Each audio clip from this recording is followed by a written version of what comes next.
pelayanan itu sebenarnya apa tuh Pak? Filosofinya tuh mungkin atau apa sih Pak, inti dari kenapa kita perlu ada loket pelayanan Pak? Kementerian ATR BPN adalah kementerian yang memberi pelayanan publik. Nah, pelayanan publik salah satu memberi pelayanan kepada masyarakat dalam rangka atau berkaitan dengan pelayanan pertanahan. Mengenai loket pelayanan pertanahan, saat ini masih diatur di dalam peraturan Kepala Badan Pertanahan Nasional nomor 3 tahun 2010 tentang loket pelayanan pertanahan. Loket pelayanan pertanahan adalah salah satu tolok ukur dari kinerja Kementerian ATR BPN. Dan yang kedua, kalau kita lihat di sini, loket pelayanan pertanahan kualitasnya merupakan bagian dari membangun kepercayaan masyarakat. Oh, biar masyarakat trust buildingnya ya Pak. Kepada Kementerian ATR BPN. Kira-kira ada nggak sih Pak kayak standarnya atau mungkin minimal untuk jadi loket pelayanan seperti itu Pak? Baik Pak Munir. Kalau kita lihat mengenai loket pelayanan pertanahan itu mempunyai 4 fungsi. Kalau kita lihat di sini, loket pertama pelayanan mengenai informasi. Oh, informasi. Pertanahan. Ya. Yang kedua, loket administrasi, pelayanan administrasi pertanahan. Kemudian yang ketiga, loket pelayanan pengaduan masyarakat. Dan yang keempat, loket pelayanan keuangan. Oh, jadi ada 4 paling tidak untungnya Pak, bisnisnya yang perlu kita sediakan di loket pelayanan itu ya Pak? Ada 4 fungsi. 4 fungsi, paling baik. tidak sudah disediakan 4 loket ini. Ada nggak Pak faktor-faktor yang bisa kita kita improve gitu Pak terkait dengan loket pelayanan? Dalam rangka peningkatan kualitas pelayanan loket pertanahan, ada 3 hal yang menjadi perhatian. 3 ya Pak ya? Ya, yang pertama petugas loket. Tugasnya, oke. Petugas loket di sini. Yang kedua, kita bicara mengenai sarana dan prasarana pelayanan. Dan yang ketiga, kita bicara mengenai standar pelayanan dan pengaturan pertanahan. Nah, kalau terkait dengan yang pertama nih Pak, yang SDM-nya, petugas loketnya, kira-kira apa yang bisa kita tingkatkan dari sisi itu Pak? Dalam rangka meningkatkan kualitas petugas loket pelayanan pertanahan, kita lihat di sini petugas pelayanan loket pertanahan dibagi 2. Ada petugas loket pelayanan pertanahan sebagai penanggung jawab. Yang kedua, mungkin kita biasa mendengar petugas pelaksana. Petugas pelaksananya kayak Mbak ini ya Pak ya? Ibu-ibu di depan ini sebagai petugas pelaksana yang biasa kita kenal, kita sebut langsung petugas loket. Nah, mengenai petugas loket ini, diharapkan untuk meningkatkan kualitasnya mempunyai kemampuan Pak Munir. 1, mempunyai kemampuan mengenai peraturan-peraturan perundang-undangan, khususnya peraturan perundang-undangan bidang pertanahan. Yang kedua, sikap dan perilaku. Itu juga menjadi perhatian untuk peningkatan kualitas dari petugas loket pelayanan. Yang ketiga, mungkin kita bicara juga mengenai penampilan. Bagaimana kita menghadapi orang, perilakunya, bagaimana penampilan kita, apakah sudah rapi. Yang tidak ada penting juga, apa Pak Munir? Disiplin. Disiplin. Bagaimana pemohon sudah hadir, petugas loketnya tidak ada. Belum ada kosong. Ya. Baik. Ya. Dan jangan lupa satu lagi, yang mempengaruhi kemampuan dari petugas loket, pengalaman. Pengalaman, baik. Pengalaman. Nah, bagaimana sekarang pertanyaannya sebagai penanggung jawab? Kalau kita mengatur kepada peraturan perundang-undangan yang disebutkan tadi, peraturan Kepala BPN nomor 3 2010, itu disebutkan pejabat selevel eselon 4. Eselon 4, kalau di kantor dikasih sebagai gitu ya Pak, penanggung atau jawab. kasubag, TU. Atau bisa juga yang disebut, kalau kita mungkin masih ada eselon 5, kasupsi, tapi sekarang udah nggak ada, ya. Itu bisa menjadi penanggung jawab dari petugas loket. Baik. Tetapi untuk kantor-kantor pertanahan yang cukup padat pelayanannya, ini pun bisa didelegasikan kepada analis pertanahan yang punya pengalaman. Pengalaman itu ya Pak. Karena kalau kita Pak Munir bisa bayangkan, kalau kasih pun harus sampai turun ke loket untuk mengawasi dan membina pelaksanaan pelayanan loket. Waktu dia sudah tersita di situ. Betul. Nah, dan yang paling penting lagi Pak Munir, supaya ada pertanggungjawaban dalam melaksanakan tugas, biasanya kepala kantor mengeluarkan surat keputusan mengenai penanggung jawab loket dan petugas pelaksana loket. Itu Pak. Baik. Berapa lama kalau ditanya Pak Munir misalnya? Paling lama kalau menurut ketentuan mungkin paling lama 2 tahun. Oh, SK-nya itu 2 tahun, nanti ada perubahan lihat gitu Pak. situasi dan kondisi. Oke. Ada kantor pertanahan 1 bulan pun sudah dilakukan rolling di sini. Agar mereka semua memahami mengenai jenis-jenis pelayanan yang ada Pak.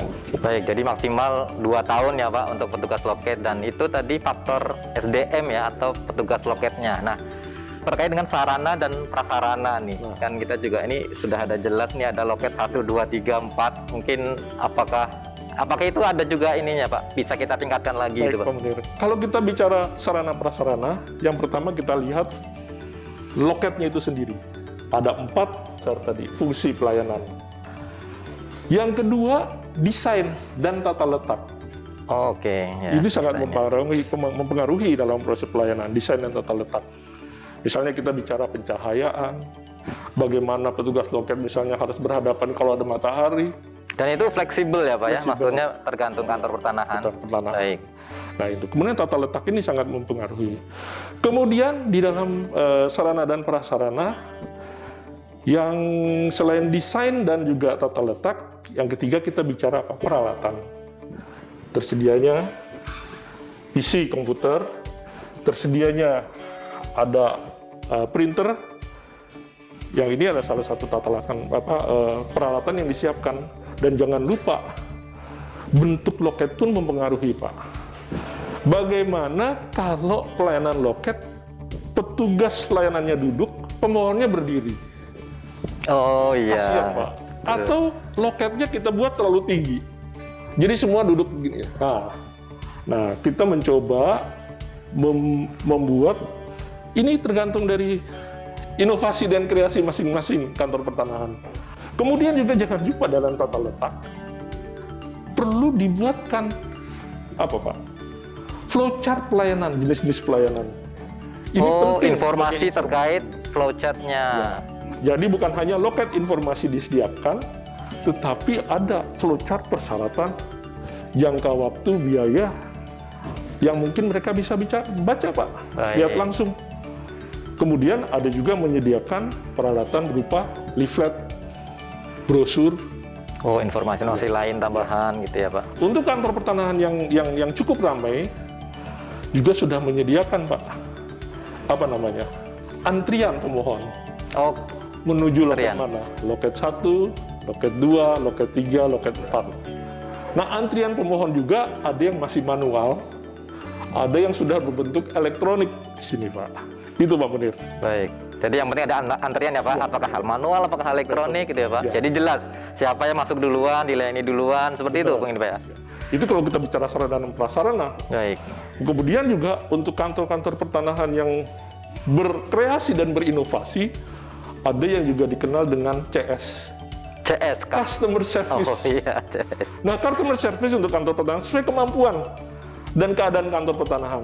CS itu biasanya mereka merekrut orang yang berpenampilan menarik untuk memberikan penjelasan-penjelasan. Biasanya orang datang, main seruduk nanti, kan bingung dia. Tapi kalau ada penjelasan dari CS, Bapak keperluannya apa, nanti bisa mengarahkan ya. Atau tidak juga dengan CS dengan orang tertentu, bisa juga melalui security. Yang ketiga nih Pak tadi yang belum kita bahas terkait dengan standar pelayanan ya, SOP-nya itu Pak. Nah itu kira-kira seperti apa Pak bisa kita tangkap? Dalam kita bicara mengenai standar pelayanan dan pengaturan pertanahan, sudah ada peraturan yang mengatur mengenai persyaratannya, jangka waktunya dan biaya. Itu diatur di dalam peraturan Kepala Badan Pertanahan nomor 1 tahun 2010. tentang standar pelayanan dan pengaturan pertanahan. Itu untuk kantor pertanahan. Kemudian untuk di tingkat kementerian, kita juga sudah ada peraturan Menteri Agraria dan Tata Ruang, Kepala Badan Pertanahan Nasional nomor 4 tahun 2017 tentang standar pelayanan Kementerian ATR BPN. Nah, di dalam pengaturan-pengaturan ini, biasanya yang dipertanyakan di BPN adalah satu, persyaratannya apa sih Pak untuk suatu proses jenis pelayanan tertentu? Yang kedua, berapa lama Pak? Berapa lama? Betul. Itu yang jadi pertanyaan. Yeah. Nah, di dalam ketentuan Peraturan Kepala BPN nomor 1 2010, untuk jenis-jenis pelayanan sudah diuraikan di situ. Antara lain saya ambil contoh untuk proses pendaftaran peralihan hak atas tanah. Di dalam ketentuan peraturan itu disebutkan 5 hari kerja memang waktu itu di aturan itu. Mungkin nanti kalau sudah ada revisi dan perbaikan, karena sudah kita melakukan alih teknologi dengan layanan elektronik, bisa mungkin lebih cepat lagi Pak Munir. Baik. Gitu Pak Munir. Baik. Mengenai biaya mungkin. Nah, Kalau biaya Pak itu Munir, Pak, itu yang ada penting di Pak. kita adalah mengenai biaya penerimaan negara bukan pajak. Betul. Itu bisa dilihat di dalam Peraturan Pemerintah nomor 128 nomor 128 tahun 2015 mengenai jenis tarif jenis pelayanan PNBP di Kementerian ATR BPN. Itu Pak Munir. Baik Pak Inyo, terima kasih. Jadi tadi yang SOP yang kita tampilkan itu mungkin termasuk yang sarana tadi ya Pak, yang tadi Bapak sarankan ditampilkan mungkin di sini gitu ya Pak. Ada biayanya, ada berapa hari, Betul. jangka waktu. Nah itu yang mungkin bisa lebih memberikan informasi kepada masyarakat gitu ya. Baik. BPN sudah menyediakan loket pelayanan sebelum pemohon itu mengajukan bukti dokumen-dokumen asli, dia dapat memanfaatkan aplikasi Loketku yang sudah disediakan dengan melogin atau mengunduh loketku.atrbpn.go.id. Baik. Nah, prosesnya pemohon sudah mempunyai akun dulu agar bisa login ke Loketku ini.